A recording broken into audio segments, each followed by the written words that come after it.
Yo, it's your boy GT here from the Gangster Times. Please like, comment, and subscribe to my channel. Also, hit me up on Instagram, which is gangstertimes_official, and on my Snapchat, type in the search box Gangster Times. So I've had this story sent in by one of you guys, so big respect going out to you.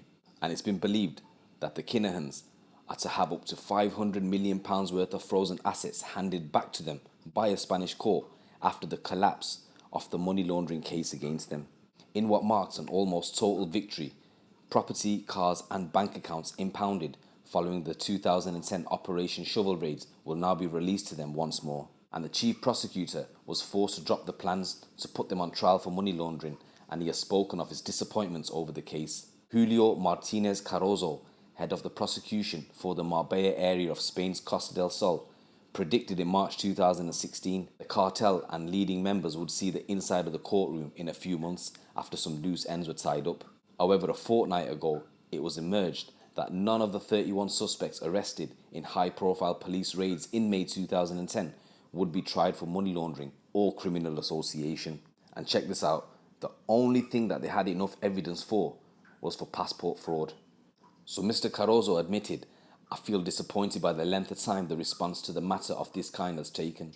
Any investigation of this type has to be scrupulous and meticulous, but the fact that we've taken 10 years to get to where we are now is not justice for me." Spanish prosecutors sought information from 4 other countries, including the UK and Ireland, as part of their attempts to build a watertight case against the Kinahans. The investigation that led to the May 2010 Operation Shovel arrests in at least 3 countries, including those of Christie and his 2 sons, began in 2008 as a drugs and firearms probe before being widened to include money laundering in 2009. Ireland, Brazil and Cyprus all responded, saying that they had not found any evidence of money laundering, weakening the probe in Spain further after no drugs or firearms were found in the May 2010 raids, and follow-up work failed to produce any results. Prosecutors asked an investigating judge to drop the drugs and weapons part of the criminal court probe in 2014.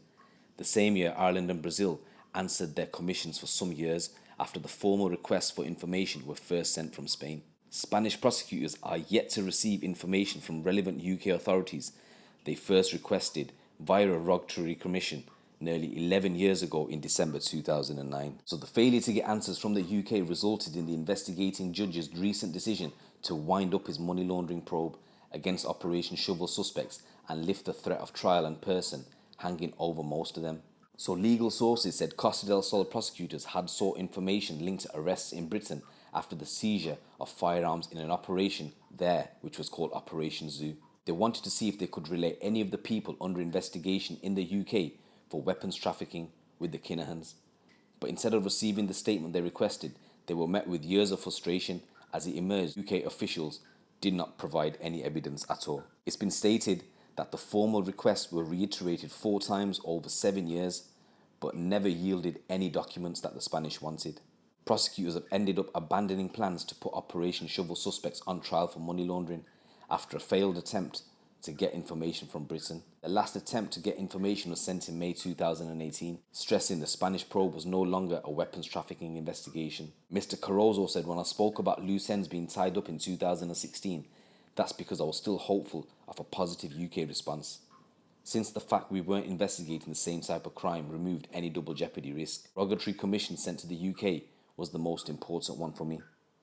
I can't say for sure there would have been a money laundering trial if our request had been properly answered, but the simple fact is we never got that information." He went on to say the cooperation between Spain and the UK in these matters is normally much more fluid, and the work that has gone into Operation Shovel case has been described as enormous by those involved in the probe. There was case files that ran into 32,000 pages. Went on to say, "I can confidently say I believe we've done everything in our power as state prosecutors." He said the operation began as a drugs trafficking operation, and when the raids were carried out in May 2010, no drugs were ever found in any of the 30 properties and premises searched, which was unusual. Also allegations that 2 Spanish police officers were on the payroll and they deliberately left documents they knew detectives would find in the raids, which would then tie them up for years and amount to nothing. Mr. Carrozo said, "I haven't seen any court evidence pointing any suspicions of police tipsters. If there had been the slightest suspicion, it's something that would have been investigated." A Spanish source close to the case said, "The return of the assets is the logical follow-on from last week's decision, because if there are no further outstanding accusations, then the assets can no longer be frozen. It will take some time because each court order has to be drawn up and signed individually. There has also been a change of investigating judge overseeing the case, and the new one is not entirely familiar with it. The record of impounded material is being examined and the appropriate orders are being prepared and in some cases translated to be sent to banks in other countries outside Spain. There is going to be a delay before all this comes to pass, but the Kinahans have waited 10 years for these charges against them to be dropped, so a few more months won't bother them. And on the back of this, the Kinahans will now have the opportunity to sue the Spanish state for wrongful arrest, incarceration, on remand and seizure of goods. So guys, let me know what you think with regards to that news. So the money laundering case against the Kinahans has collapsed in Spain. Let me know what you think. It's your boy GT. Keep it locked, keep it real.